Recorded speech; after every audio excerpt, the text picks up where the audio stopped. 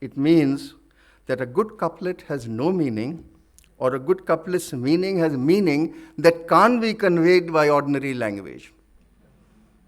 And therefore you can understand my predicament as I started translating 230 odd ghazals, to translate them into a language which is alien to the Farsi and Urdu that Ghalib has used. It was a struggle for every couplet, every verse. And often I have felt very helpless, indeed hopeless.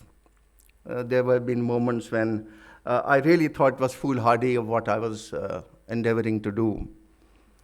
But I guess, and as Khalid Saab said, that it was the soul of my mother that stood behind me as I wrote. I could feel her presence as I wrote, and it encouraged me to not give up halfway or whenever. It was also in my mind that a lot of this audience don't have the background of Persian folklore or biblical and Islamic stories, and then to give meaning to those ashars was even more difficult. I had the choice of giving explanatory notes, but then my friend Tanveer, who's actually responsible for this beautiful book, he advised me that don't go for explanatory notes, because then it will become a dictionary. It's already 550 pages. It will become a dictionary and nobody can read it. So I eschewed that choice. But I have a request to make to you. You can't read this translation like a novel. You can't read this translation, sitting somewhere and trying to read it. It is like extremely expensive cognac that lies by your bedside, and that you sip over months, that perhaps on an evening when you want to rest and you pick up the book, because you first have to familiarize yourself with the Romanized Urdu. The book is in Roman, but it is Urdu, so you have to be a bit more familiar with Romanized Urdu. And then you read the translation, it becomes clearer. But you can't, I would beseech you, not try to read it as a novel. You must keep it and then read it at leisure when you have the time and when you feel that you need a better deal in life. And if you don't do that, I'm afraid Ghalib will have a grouse against you. Because, as he says,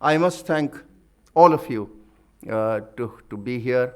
I am truly grateful once again to Khalid Sahab for the years that he has given me, and to Sanjeev for the love and affection and the encouragement that he has given me to read Ghalib in the annual Rekhta Foundation festivals. And the inspiration I've drawn from masters of Urdu, Siddiq Bhai is here, people who have given a generation and a life to develop this language, which deserves a better deal than what it has had in post-independent India. Thank you very much.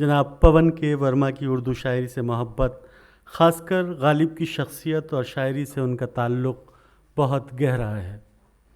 ان کی کتاب غالب دا مین the times لمبے عرصے سے غالب کے چاہنے والوں کے لیے بہت مقبول کتاب رہی ہے۔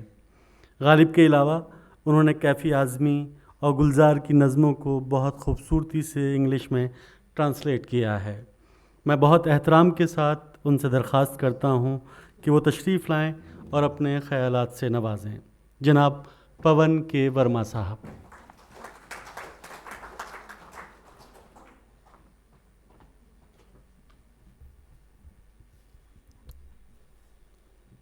نجیب بھائی، خالد صاحب، سنجیو بھائی،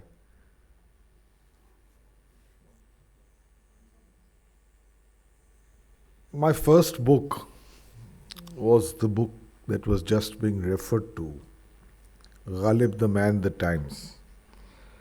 اس کے بعد تو کوئی 22-23 کتابیں لکھی ہیں، پر وہ میری پہلی کتاب تھی، اور اس کے لکھنے کا کارن یہ تھا کہ میں ایک بک شاپ میں گیا دلی میں، خان مارکیٹ میں، اور میں نے اس وقت پوچھا کہ ان کے پاس غالب کی کوئی کتاب ہے۔ ہم اردو دا تو ہے نہیں، Saint Columba's, Saint Xavier, Saint Stephen's گئے، ہاں اردو زبان خاندانی ملی ہے، اسکرپٹ کبھی نہیں سیکھا، جیسے نجیب بھائی نے نہیں سیکھا، بہت 2009 میں شاید سیکھنا شروع کیا۔ تو ان کے پاس غالب پر کوئی کتاب نہیں تھی۔ یہ اپنے آپ میں ایک کامنٹری ہے۔ تو خیر میں نے 300 پنوں کی ایک کتاب لکھی، اور آج جو نجیب بھائی نے کام کیا ہے وہ اسی کا حصہ ہے، سلسلہ وہی ہے کہ غالب کو اور لوگوں تک پہنچایا جائے۔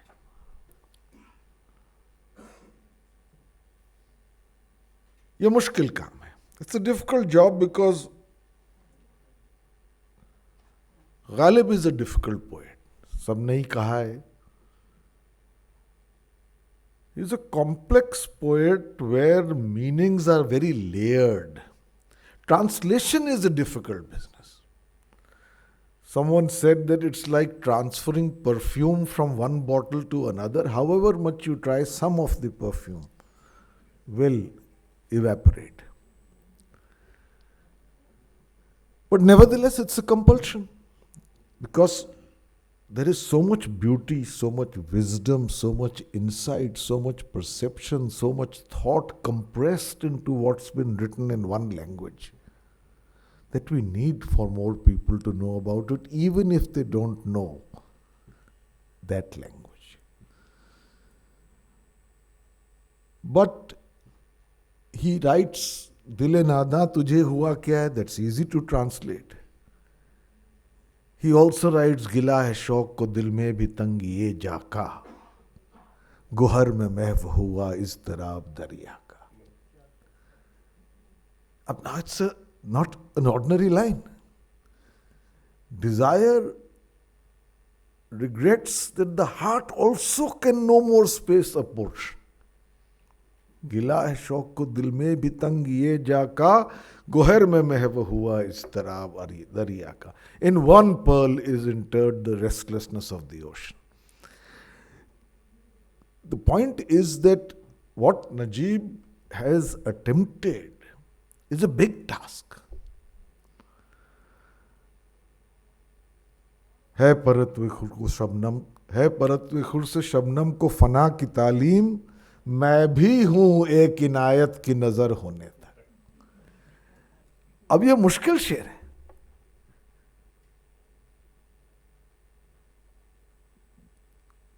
From the rays of the rising sun, the dew learns of its demise.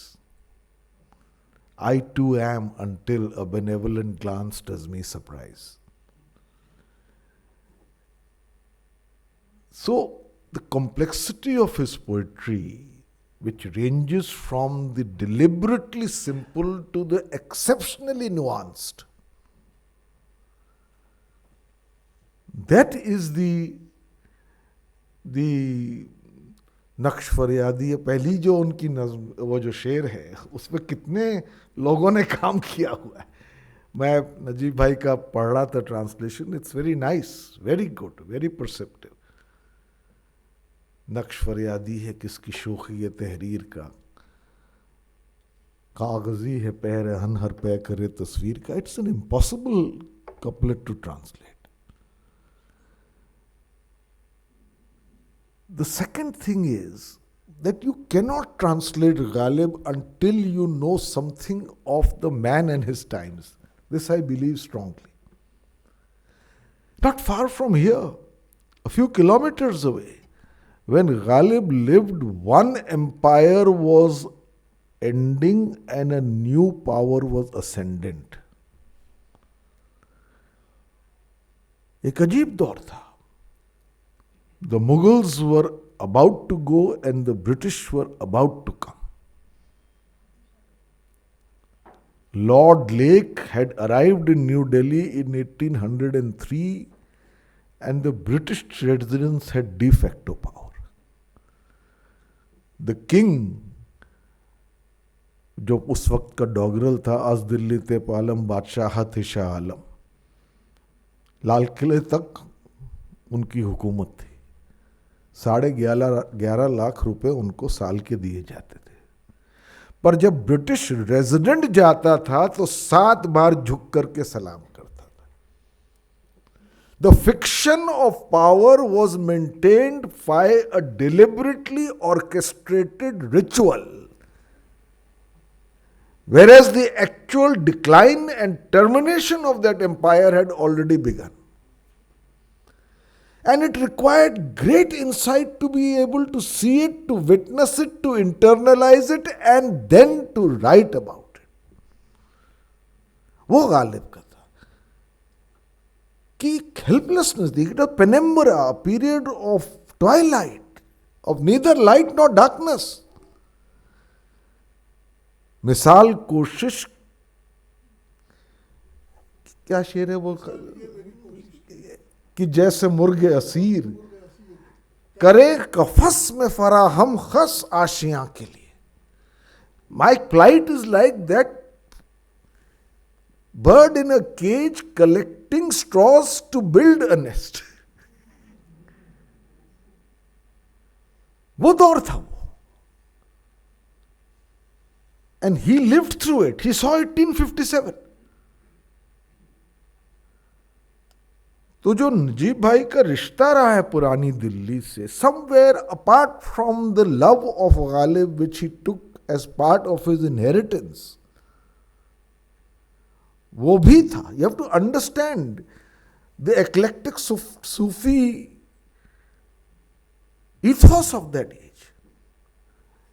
نہ تھا کچھ تو خدا تھا. ایک طرف تو وہ یہ لکھتے ہیں, the complete, to my mind, he's a Sufi mystic. And the ability to poke fun at the established religious establishment. زمزم پھینپے چھوڑو مجھے کیا طوف حرم سے, آلودہ میں جامع احرام بہت ہے. ہمت چاہیے to be able to say it. So what period he lived through, in my view, is very important, and there is something of that period today. بات پر وہاں زبان کٹتی ہے, وہ کہے اور سنا کرے کوئی. تو اس لیے میں سمجھتا ہوں کہ this kind of work where we once again revive not a language, not a poet, but a تہذیب, یہ ضروری ہے. اور یہ اس کام میں نجیب جی نے بڑا کنٹریبیوشن کیا ہے. ہم سب آپ کے